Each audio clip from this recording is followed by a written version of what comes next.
नमस्कार मित्रांनो, आज आपण पाहणार आहोत divisibility rules. There is some divisibility rules we have to use in mathematics. There is first divisibility rule. पहिला रूल आहे डिव्हिजिबिलिटी बाय 2. ठीक आहे. 2 न डिवाइड करायचं असेल तर कसं डिवाइड करायचं एखादा मोठ्या नंबरला. त्याची काय रूल आहे? A number is divisible by 2 if it has any of the digits 0, 2, 4, 6, 8 in its ones or unit place. एखाद्या नंबरच्या युनिट प्लेसला 6, 4, 2, 0, 8 हे असे नंबर असतील तर त्या पूर्ण नंबरला 2 ने डिवाइड करू शकतो. इथे बघा काही एक्झाम्पल्स दिलेले आहेत. तर 0 आहे, तर 6 आहे, 8 आहे, 2 आहे, 4 आहे, 8 आहे. आणि कंडिशन काय आहे? हा नंबर कुठं पाहिजे? युनिट प्लेसला. ठीक आहे, तर आपण त्याला 2 ने डिवाइड करू शकतो. आता divisibility rule for 3. If the sum of the digits is multiple of 3, then the number is divisible by 3. कोणत्याही नंबरच्या समला म्हणजे त्यामधल्या डिजिटची सम केली. ते एक्झाम्पल मी सॉल्व केले बघा. 25 2 + 5 म्हणजे 7. 7ला 3 ने डिवाइड करू शकतो का? किंवा 7 हा 3चा मल्टिपल आहे का? नाही आहे. तर it is not divisible by 3. इथं 378 सम ऑफ डिजिट्स 3 + 7 + 8 किती झालं? 18. 18ला जर 3 ने डिवाइड केलं तर येणार काय? 6. 6ला आपण डिवाइड करू शकतो किंवा 6 is a multiple of 3. Then it is divisible by 3. 260 2 + 6 + 0 is equal to 8. 8 it is not divisible by 3. Not divisible. अशा प्रकारे तुम्ही डिव्हिजिबिलिटी रूल फॉर 3 साठी अप्लाय करू शकता. Next divisibility rule for 4. A number with 3 or more digits is divisible by 4 if the number formed by its last 2 digits, that is ones and tens, is divisible by 4. हा rule काय आहे? 3 or more digits असतील एखाद्या नंबरमध्ये, तर जर आपण एखाद्या नंबरला त्या नंबरमध्ये लास्ट 2 डिजिट्स फॉर्म होतात त्याला जर 4 ने डिवाइड करू शकलो तर त्या पूर्ण नंबरला आपण 4 ने डिवाइड करू शकतो. आता इथं 3 डिजिट नंबर आहे, इथं बघा 6 डिजिट नंबर आहे, पण last 2 digit ones and tens या दोन्हीचा जो नंबर असेल त्या नंबरला आपण 4 ने डिवाइड करत गेलो तर त्या आणि आपला आन्सर जर असेल 0 आले असेल रिमाइंडर किंवा ते डिव्हिजिबल होत असेल तर त्या पूर्ण संख्येला आपण काय करू शकतो? 4 ने डिवाइड करू शकतो. आता 312 लास्ट 2 डिजिट म्हणजे 12 आहे, तर 16 आहे, 32, 64, 36, 28, 16 हे सगळे नंबरला आपण 4 ने डिवाइड करू शकतो. म्हणून या सगळ्या पूर्ण नंबरला 4 ने डिवाइड करू शकणार.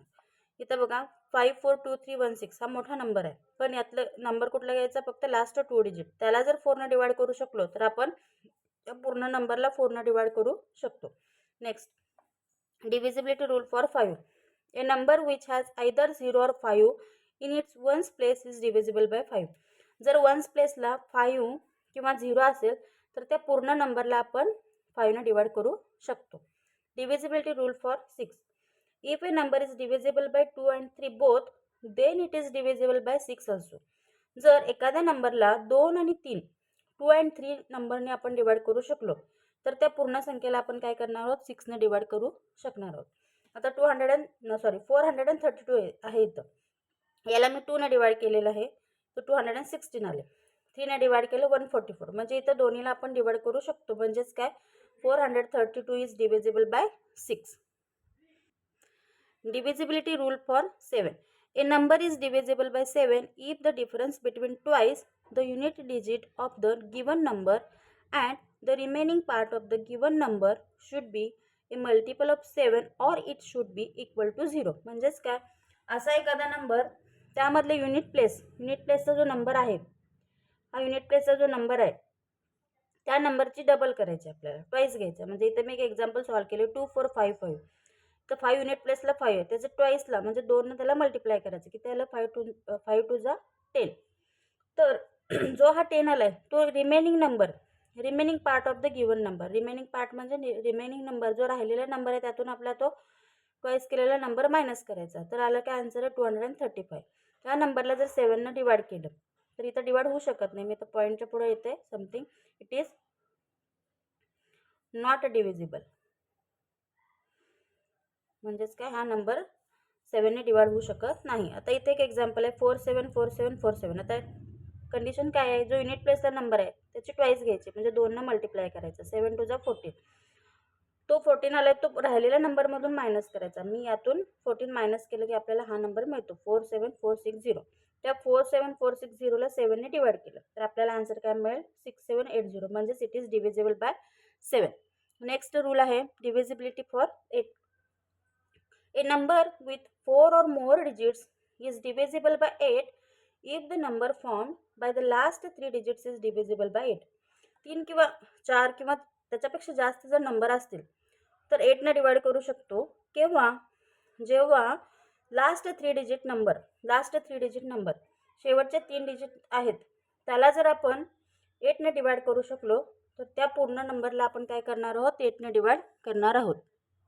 इथे बघा 216 म्हणजे लास्ट 2 डिजिट घेतलेले आहेत मी, सॉरी लास्ट 3 डिजिट घेतलेले आहेत. लास्ट 3 डिजिटला आपण 8ने डिवाइड केलं तर काय येते 8 2 16 राहतात 5 इथं 5 आणि 6 56 8 7 56 म्हणजे काय 26 आलं. म्हणजेच इट इज डिव्हिजिबल बाय 8. तसंच या पद्धतीने आपण सॉल्व्ह केलेलं आहे. It is also divisible by 8. It is also divisible by 8. Divisibility rule for 9.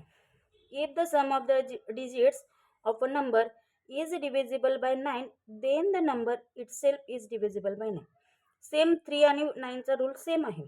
काय सांगितलं, सगळ्या डिजिटची सम करायची. तर केले एक्झाम्पल सॉल्व्ह केले मी 4608. सगळ्या डिजिटची सम केली, आपल्याला इथे सम मिळाले 18. त्या 18ला जर 9ने डिवाइड करू शकलो तर त्या ह्या पूर्ण नंबरला आपण काय करणार आहोत 9ने डिवाइड करू शकतो. आता इथे एक एक्झाम्पल सॉल्व्ह केलेलं आहे, 9ने डिवाइड केलं 2 आलं. सेकंड एक्झाम्पल 5283 याचे सम केले डिजिटची 21 आले, पण 9ला 21ला डिवाइड करू शकत नाही. 9नी 21ला डिवाइड करू शकत नाही, त्यामुळे या पूर्ण नंबरला आपण 9नी डिवाइड करू शकत नाही. It is not divisible bye 9. Divisibility rule for 10. If a number has 0 in the ones place, then it is divisible by 10. जर युनिट प्लेसला वन्स प्लेसला काय हवं आहे 0 असेल तर आपण त्या पूर्ण नंबरला काय करणार आहोत 10नी डिवाइड करू शकणार आहोत. तर last term divisibility rule for 11. Find the difference between the sum of the digits at the odd places from the right and the sum of the digits at even places from the right of the number. If the difference is either 0 or divisible by 11, then the number is divisible by 11. तर काही examples आहेत, तिथं काय सांगितलेत from right साईडनं सम नंबरचे addition आणि even नंबरचे ॲडिशन या दोन्हीचा डिफरन्स तुम्ही काढलात, त्या नंबरला जर तुम्ही 11ने डिवाइड करू शकला तर त्या पूर्ण नंबरला तुम्ही डिवाइड करू शकता. तर दोन्ही एक्झाम्पल सॉल्व्ह करून दिले. It is divisible bye 11. It is not divisible bye 11. आवडलं असेल तर तुम्ही हे तुमच्या एक्झामसाठी ह्याचा उपयोग करून घेऊ शकता. थँक्यू.